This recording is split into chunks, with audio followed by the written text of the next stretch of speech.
Let's talk about how to avoid being friend zoned as a nice guy. What is the friend zone? I've personally been in the friend zone many times in my life. It is a kind of hell on earth that pretty much every chronically single nice guy has experienced. It starts innocently enough. There's some girl that you find attractive and you're close to her for some reason. Maybe she sits next to you at university, a work colleague, a friend of a friend, or she's in your friend circle. And you start to connect, you talk, you're getting along really well. Maybe there's even some flirting and banter, and you get really excited like, holy shit, I think this girl's into me. I think things are happening. This is going pretty well. Conversation's going easily. Maybe you make her laugh a lot. She tells you about the struggle she has with her parents and her ex boyfriends. Yeah, sharing secrets, probably a bit more one sided, like she's sharing more than you are, but it seems to really be building into relationship material. Like this is going good, isn't it? Sure, nothing remotely sexual has happened yet. Maybe some flirting or some platonic touching, but maybe that'll just come later. This is all just building nicely, isn't it? But then time continues to pass. Now it's been a few weeks. Still nothing sexual has happened. Still no obvious, direct adjustment to the state of your relationship has been discussed. You're still just friends. You're spending a lot of time together. You're talking on the phone for hours. You kind of include each other in everything. She's like a girlfriend in all ways but one. There's no romance or sexual activity. Around this point, your frustration is going to be starting to build along with your resentment. You're going to feel like you've done everything right. You've paid your dues. You've been the good guy. You're great boyfriend material. You're starting to get a little bit upset that this is not progressing. I mean, you're clearly better than her loser ex boyfriends, right? Why is this not happening? Some point you're going to realize that you have just plateaued into the friend zone. You might not have called it that, but you realize this is not moving forward. The friendship seems to be there, but this is not escalating. And you're still hoping maybe it's a slow build up. Maybe she just needs to get over her ex first. Maybe. You're clinging to that hope. And then inevitably, you'll get your reality check. One day, she'll talk about how she's interested in another guy. Maybe she'll even get a boyfriend. And all of that fantasy you've been building just comes crashing down where you realize she's not into you that way. And maybe she never was. It's usually around this time that I would ghost the girl. Partly it was to try and punish her, for not reciprocating my love, but mostly it was about shame, the embarrassment of being so wrong about what was happening and having wasted so much of my time and energy pursuing a fantasy. From the outside, the friend zone can look like a solid friendship. It looks real. Other people might be amazed at how close you are, but it's actually one of the unhealthiest forms of relationships that can possibly be formed. It's just one level down from outright abusive. It is fake, it is toxic, it is based on lies, and there is no real connection because of the fakery. The guy is desperately in love with the girl, or at least strongly desires her. He's hoping something romantic will happen. And she's thinking, yay, I finally got a straight male friend who I can confide in. I've wanted this my whole life. She can't believe her luck. How can two people be so far apart and yet so close together? How can two people have such a different version of the same relationship that they're in? Why do nice guys end up in the friend zone? There's really only one main reason that the friend zone is allowed to happen, and that is not expressing attraction and sexual interest. The absence of that direct expression of interest is the main cause of the friend zone. Or to put it this way, it's the thing that would prevent the friend zone from happening. Now, in some cases, we do get psychopathic, narcissistic women who the guy has expressed attraction to, and they kind of, you know, drag him along with false hope in order to use and abuse him. But as much as incels would like to believe that this is always what happens, it's actually rarely the case. Most of the time, the girl is quite innocent in this, and the fault of the friend zone really lies with the man. If you observe from the outside, you'd be forgiven for thinking the man has no real sexual interest in the woman. He's not behaving like he does, other than the kind of fawning, and if you're good at interpreting what that really means. But he's not escalating things sexually. He doesn't call them hanging out a date. He doesn't try to kiss her. There's no real reason to believe that he's interested in her beyond friendship. Even his compliments will be asexual, like, oh, that's a great necklace on you. Now, to be fair, sometimes the women are kind of a bit naive or deliberately ignorant.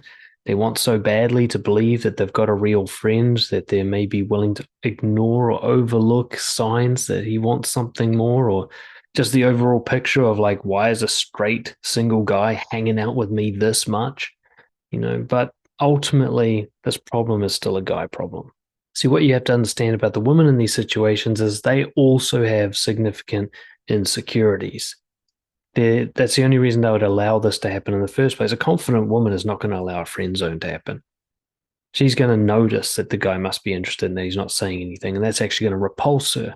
Only damaged and wounded women embrace the friend zone because they're insecure. Maybe they're just insecure about their looks and they just can't believe that a guy would be attracted to them, no matter how objectively attractive they are. Or maybe they think that if a guy is attracted to them, he'll just be really direct and bold with that because that's been their experience in the past. So when a guy's not like that, they take that as a rejection and they assume that means I'm not attractive to him. As a guy, this is hard to believe, but the fact is, women are not as confident as you think they are. They're not as sure of their attractiveness and of your love for them as you think they are. Their first guess is going to be one of self-doubt, quite often. Their first guess is going to be a pessimism towards themselves. We are all struggling with insecurities, and most of the time when we have to guess how someone feels about us, we're going to play it safe and guess the negative. So how do we prevent friend zoning from happening? So putting aside the example I used earlier, the rare example of the narcissist who will use and abuse you no matter what you say, as I've already mentioned, preventing the friend zone just comes down to directly expressing attraction. Always show your romantic and sexual interest as soon as it occurs. Tell a girl that you like her and tell her in such a way where it leaves no doubt as to what you mean. It can't possibly be misinterpreted as platonic if that's not how you feel. It's just not possible for a platonic friendship to develop when the guy is open and upfront about his attraction and sets boundaries where he clearly says, friendship's not enough for me, right? That I won't accept a consolation prize of friendship.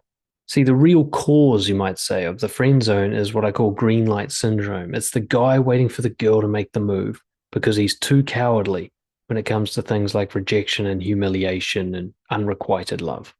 So what he does is he plays it safe. He doesn't do anything that could really be rejected. He can't reject friendliness. He can't reject like freely given support and encouragement and niceness. He's waiting for her to do something that could be rejected so that he's completely safe.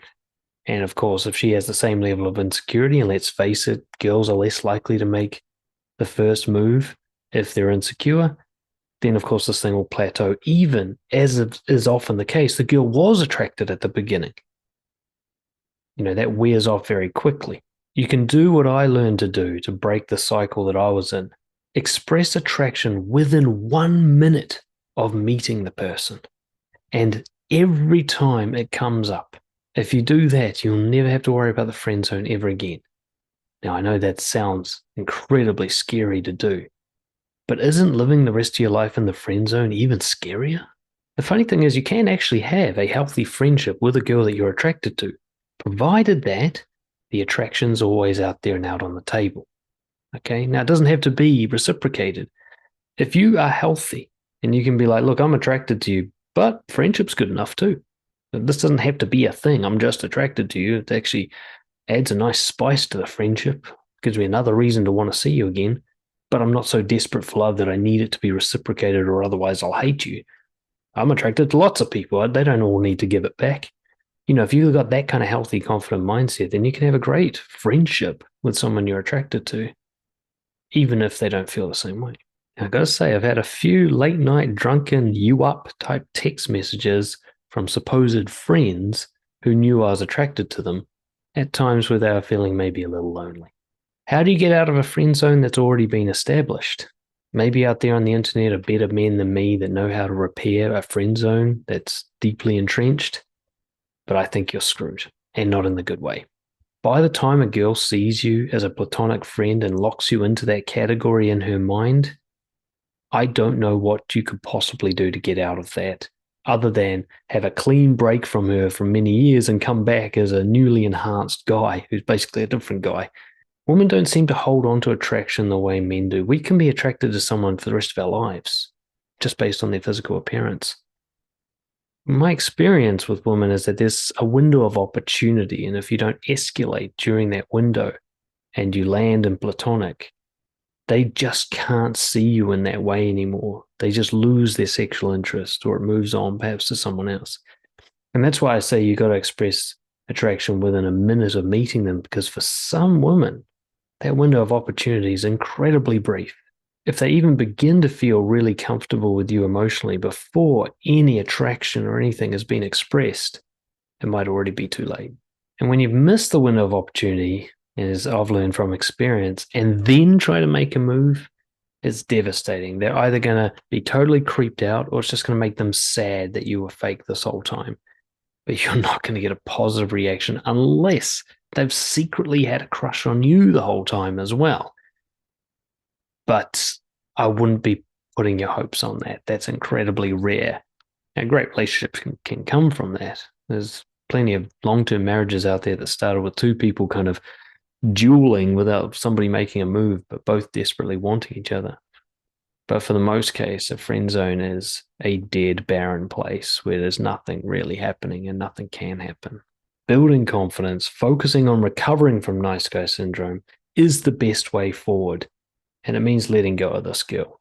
There's deeper work that needs to be done for you to succeed in dating. The truth is, you were never really into this girl.